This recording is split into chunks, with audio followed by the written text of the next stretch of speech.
Hello and welcome to our channel Telugu రాజ్యం. విజయశాంతి ప్రస్తుతానికి తెలంగాణలో హాట్ టాపిక్ నేమ్గా చెప్పచ్చు. స్టార్ హీరోయిన్గా ఒకప్పుడు వెలిగి ఆ తర్వాత పొలిటీషియన్గా, ఆ తర్వాత కొన్నాళ్ళు సైలెంట్గా, మళ్ళీ కొన్నాళ్ళు యాక్టివ్గా ఇలా వస్తూ తన కెరీర్ని బిల్డ్ చేసుకుంటూ వస్తున్న విజయశాంతి పేరు సడన్గా తెరపైకి వచ్చింది. అఫ్ కోర్స్ 2 రోజుల క్రితం ఆల్రెడీ కంప్లీట్ అయిపోయినటువంటి కళ్యాణ్ రామ్ కాంబినేషన్లో చేసిన movie Arjun son of Vyjayanthi అనేటువంటి మూవీతో ఆమె మరోసారి వెలుగులోకి వచ్చారు. అంతకు ముందే పొలిటికల్గా కూడా ఎమ్మెల్సీగా ఒక్కసారే ఆమె పేరు తెరపైకి వచ్చింది. ఎమ్మెల్యే కోట ఎమ్మెల్సీ పదవికి విజయశాంతిని కాంగ్రెస్ హైకమాండ్ ఎంపిక చేయడం దాదాపుగా అందరినీ కూడా చాలా ఆశ్చర్యపరిచింది తెలంగాణలో. ఎందుకంటే తెలంగాణ పీసీసీ పంపిన లిస్టులో కానీ, సీఎం రేవంత్ చేసినటువంటి రికమెండేషన్స్లో కానీ విజయశాంతి పేరైతే లేదు. ఇంతకీ ఈ అవకాశాన్ని అసలు రాములమ్మ ఎలా దక్కించుకున్నారు? ఇదే ప్రస్తుతానికి రాజకీయ వర్గాల్లో చర్చ జరుపుతోంది.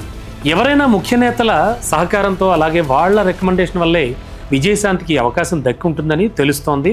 అంతా కూడా స్పెక్యులేషన్స్ చేస్తూ ఉన్నారు. ఓకే, మొన్నటి వరకు కాంగ్రెస్ పార్టీలో ఉందో లేదో కూడా తెలియని, పార్టీ వైపు కనీసం కన్నెత్తైనా చూడని, టచ్ మీ నాట్ అన్నట్టుగా ఉండేటువంటి విజయశాంతి అలియాస్ రాములమ్మ అనూహ్యంగా సీఎం రేవంత్ రెడ్డికి కూడా తెలియకుండా ఎమ్మెల్యే కోటాలో ఎమ్మెల్సీ అయిపోయారు. నేరుగా ఢిల్లీ వెళ్ళి అక్కడ మంత్రాంగం సాగించి ఎమ్మెల్సీ ఎన్నికల జాబితాలో తన పేరు వచ్చేలా చూసుకున్నారు. ప్రస్తుతానికి తెలంగాణ కాంగ్రెస్ వ్యవహారాల ఏఐసీసీ ఇన్ఛార్జిగా వ్యవహరిస్తున్నటువంటి మీనాక్షి నటరాజన్, ఆమె సహకారంతోనే ఈమె ఈ పదవి దక్కించుకున్నారా, ఎమ్మెల్సీ అయ్యారా అనేటువంటి పరిస్థితులు కూడా కొన్ని ఊహాగానాలు కూడా వినపడుతున్నాయి. ఒక్కసారి మీనాక్షి నటరాజన్ నేపథ్యాన్ని మనం గమనిస్తే ఆమె 2009 నుంచి 2014 వరకు కూడా పార్లమెంట్ సభ్యురాలుగా సర్వీసెస్ అందించారు. మరి విజయశాంతి కూడా 2009 నుంచి 14 వరకు ఆ మధ్య కాలంలోనే పార్లమెంట్ సభ్యురాలుగా వ్యవహరించారు. సో బహుశా అదే టైంలో వీళ్ళిద్దరి మధ్య పరిచయం ఏర్పడి ఫ్రెండ్షిప్ చిగురించి ఆ ఫ్రెండ్షిప్ మరింత బలపడిందా? అందుకే విజయశాంతి ఆ విధంగా చేసినటువంటి రీసెంట్ మంత్రాంగం ఫలించిందా అనేటువంటి సందేహాలు కూడా లేకపోలేదు. సరే, ఆమె తరువాత టార్గెట్ మంత్రి పదవి అంటున్నారు. అంటే నిన్న మొన్నటి వరకు స్తబ్దుగా ఉన్న విజయశాంతి సడన్గా లిస్టులో పేరు రావడం, ఎమ్మెల్సీ అవ్వడం, అది పక్కన పెడితే ఎమ్మెల్సీగా ఎన్నికైన తర్వాత ఆమె మీడియాతో మాట్లాడారు. తనకు మంత్రి పదవి ఇచ్చే విషయం అధిష్టానమే దానిపై నిర్ణయం కూడా తీసుకుంటుందని చెప్పడం జరిగింది. అంటే ఆమెకు మంత్రి కావాలనుందన్నమాట అనేటువంటి గుసగుసలు కూడా వినబడుతున్నాయి. అయితే తెలంగాణలో ఆల్రెడీ 6 మంత్రి పదవులు ఉన్నాయి.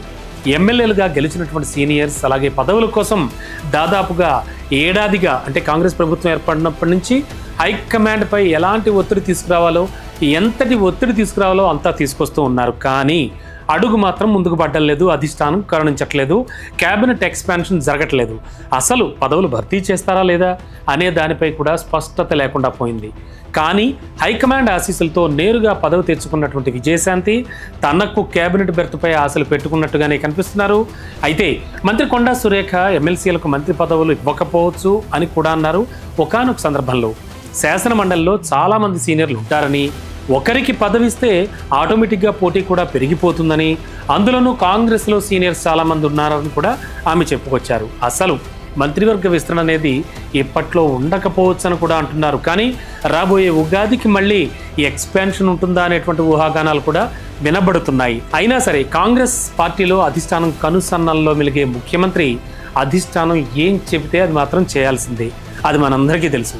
మరి సీఎం ప్రమేయం లేకుండా నేరుగా ఎమ్మెల్సీ అయిన విజయశాంతి అధిష్టానం తలుచుకుంటే మంత్రి పదవి వరించకుండా ఉంటుందా ఆమెను? అంటే విజయశాంతి మంత్రి ఇవ్వడం నల్లేరు మీద బండి నడకేనా అనేటువంటి ఊహాగానాలు కూడా నడుస్తూ ఉన్నాయి. చూడాలి ఏం జరుగుతుందో.